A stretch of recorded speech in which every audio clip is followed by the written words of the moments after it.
You know, where I'm at as a mixed martial artist is where I'm at.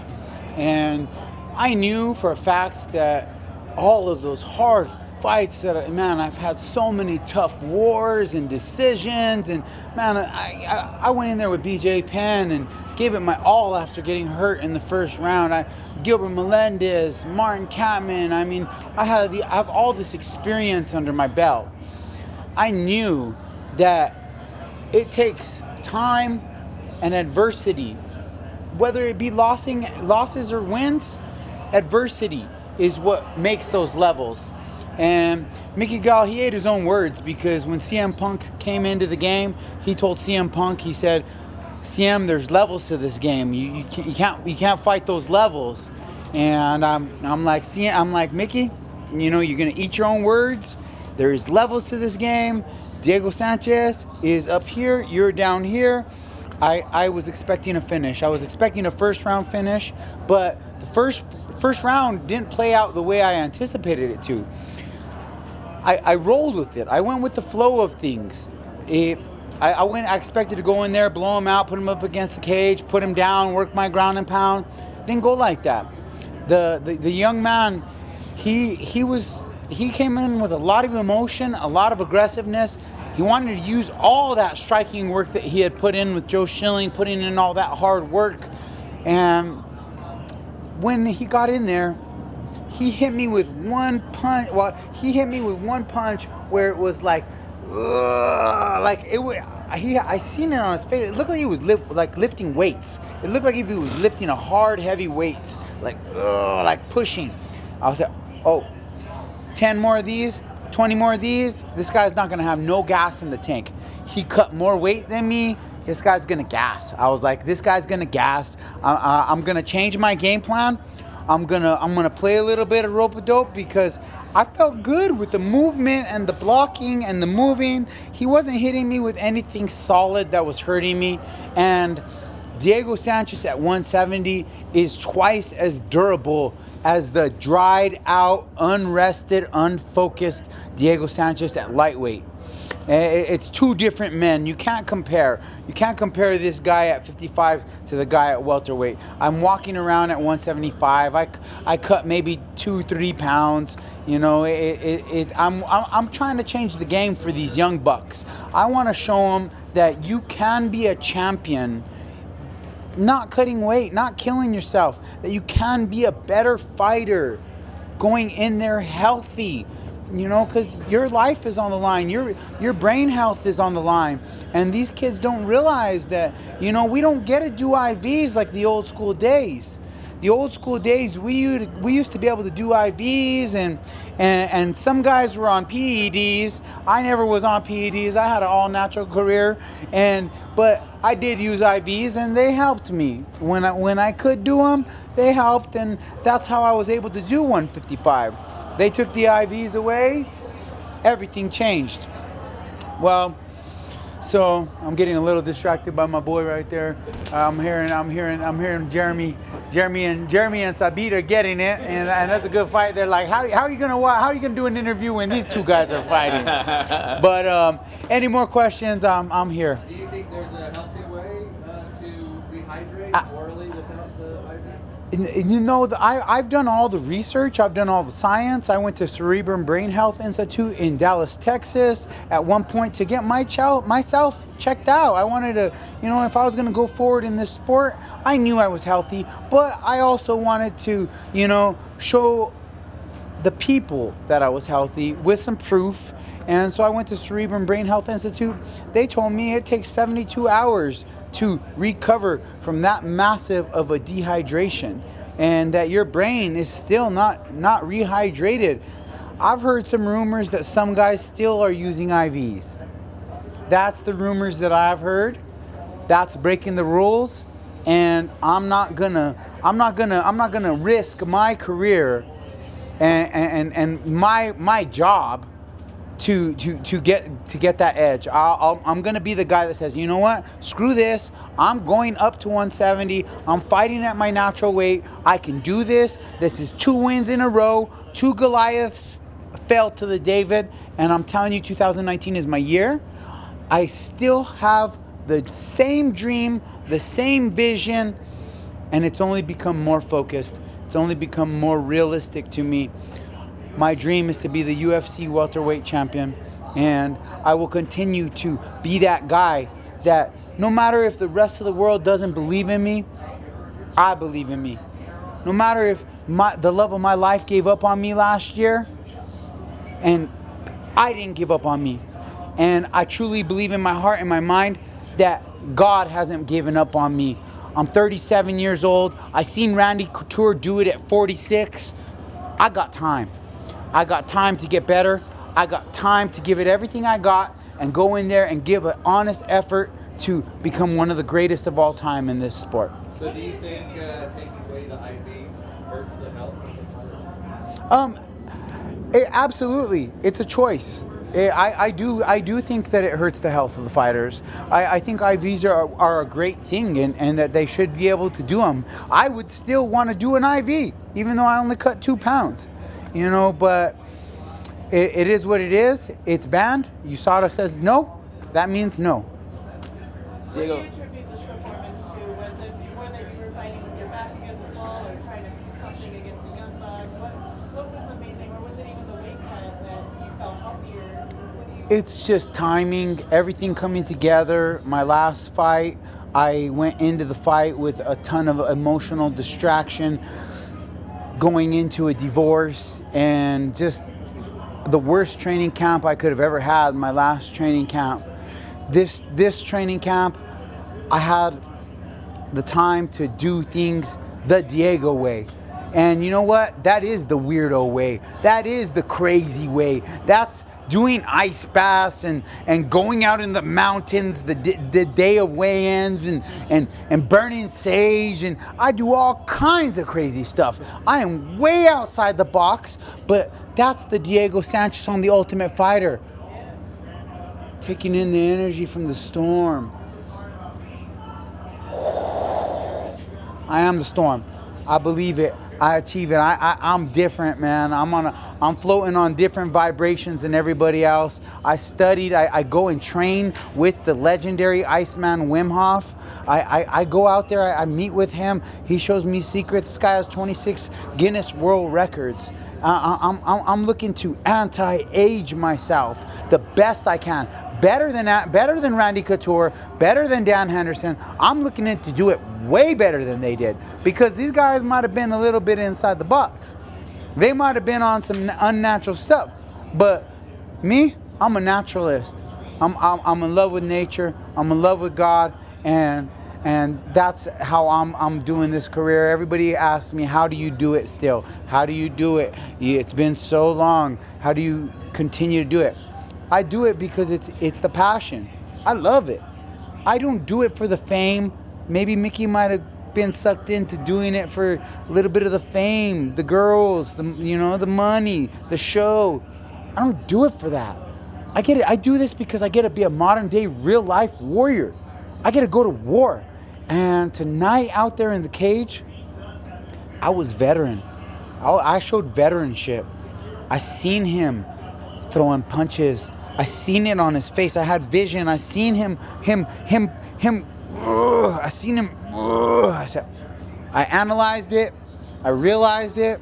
I flew it. I flowed with it, and I got the finish. What's the craziest thing you've done before a fight? You said you do some crazy things. What's the craziest? That will have to be. I'll have to leave that for your imagination because I don't let all the secrets out. But when I do retire and I'm done with my fighting, I'm gonna definitely write some books and do some podcasts and tell a lot of the stories that I have because I have so many stories, man. I believe in angels. I believe in demons. I've seen UFOs. Like I'm out there. Like my ex-wife used to call me bipolar, but it's not that I'm bipolar. I just thrive outside the box. That's who I am. Find the true, unique, creative genius within yourself and live an authentic version of yourself. And that's when you can make true magic with The law of attraction, manifestation, making shit happen. That's what we're all trying to do in this fight game. Everybody has their own way of doing it. You know, Conor McGregor made some magic happen. I'm making magic happen right now at 37 years old. Diego, who is this Iceman? Iceman, what's his name? Who is this guy? Iceman Wim Hof. Wim Hof. Who is he? You look him up on Google. That's what we got Google for. He has 26 Guinness World Records, and what kind of world records? He climbed Mount Everest in his underwear at age 55. He has all the records for being able to withstand the cold, stay in pure ice where a normal person would suffer hypothermia. This is the best one though. The best one is being injected with Ebola virus, endotoxin, and being able to fight it off with his mind. Proven. And he says anybody could do it. And so that's the type of energy that I'm looking for. I'm looking for that type of energy. I want to be able to connect my mind and my body so tight that, you know, I'm anti-aging on a different level. You know, infinite potential. You know, if you have that neuroplastic mind, it's proven that we have neuroplastic minds, new neural pathways can be opened and changed, and our brains can heal, and there's so much more out there that is possible for human beings. The human potential is so untapped, and that's something that I'm tapping into. I'm tapping into it, you know, because they want the world all on drugs and believing that you're old when you're not old. They want you believing that so you can check out. You know, that ain't me. And I'm not gonna live by the standards of anybody else, because I'm Diego Sanchez. I'm not anybody else. And I'm special. And I'm unique. And I'm living authentic to my weirdness, because I love being Weirdo Diego. Diego, you went through a divorce. It's a tough thing for anybody to go through, and fighting is a very mental game. What is one of the techniques you use to get past that? You know, getting through emotional distraction is survival. You know, for me, I'm training. When I'm doing my work in the gym, when I'm doing my work on the mountain, I'm fighting every day. Every day's a fight. Life is a fight. Life's gonna hit you life's gonna hit you and hit you. But no matter what, I always tell people this: it could always be worse. So when I'm down, I don't frown. I look up and I tell myself, Diego, you know what? It could be worse, man. Like, what if you broke your arm and you couldn't even fight? You know, like you still got your fighting, you still got your career, you still have your health.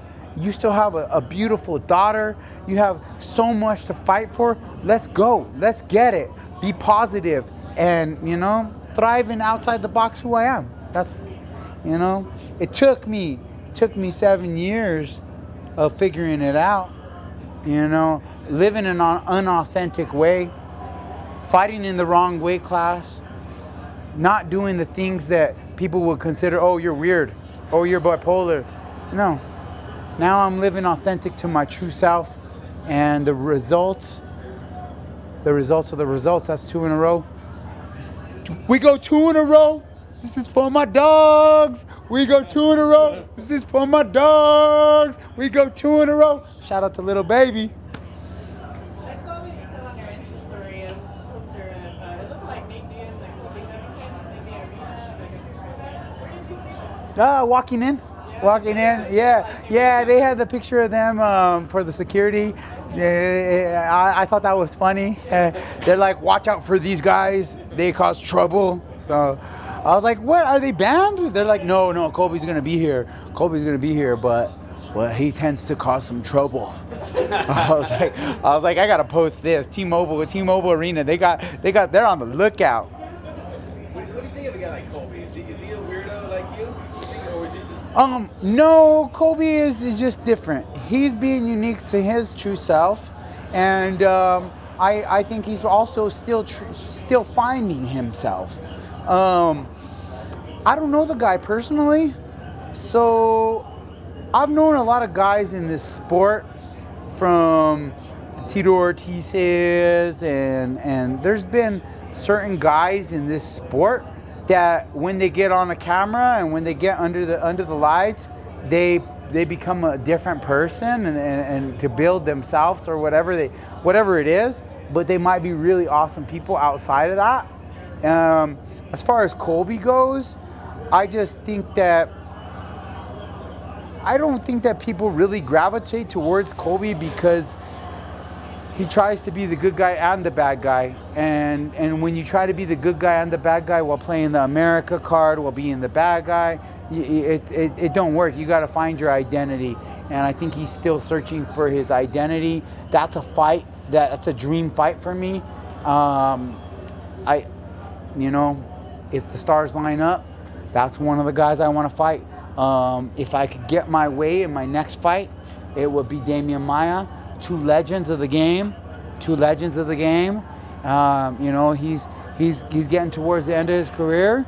Whether, I don't know, maybe he's not. Maybe he's extending it too. But I know he's 40 years old, and he's 3 years my elder, and so that's a fight I'd really like to get.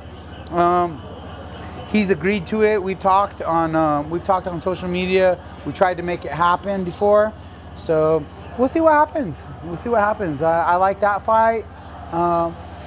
Whoever it is, I trust Sean Shelby. He's a good matchmaker, and he's gonna make the right fight.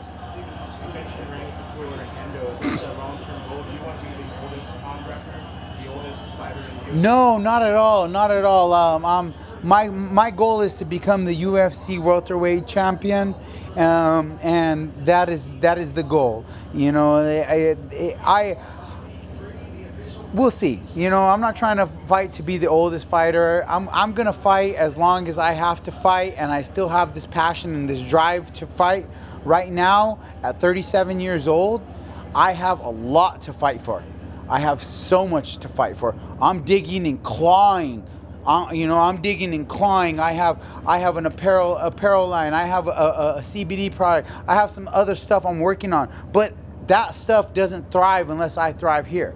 I'm also going through a divorce, and I have to. I'm digging and clawing. I can't get stagnant. And right now I love fighting. I love it. I love it more than anything else. I love going to the gym.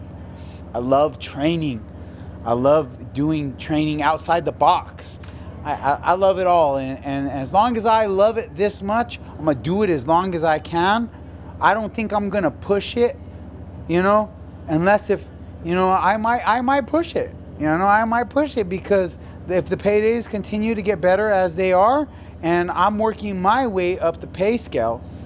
So that's what I've been doing my whole career, is working my way up the pay scale. If the paydays do continue to get better, I'm building my retirement. I'm building my daughter's future. I understand I can't fight forever, but as long as I got it in me and I'm coming out the cage unscathed, look, man, I'm feeling good.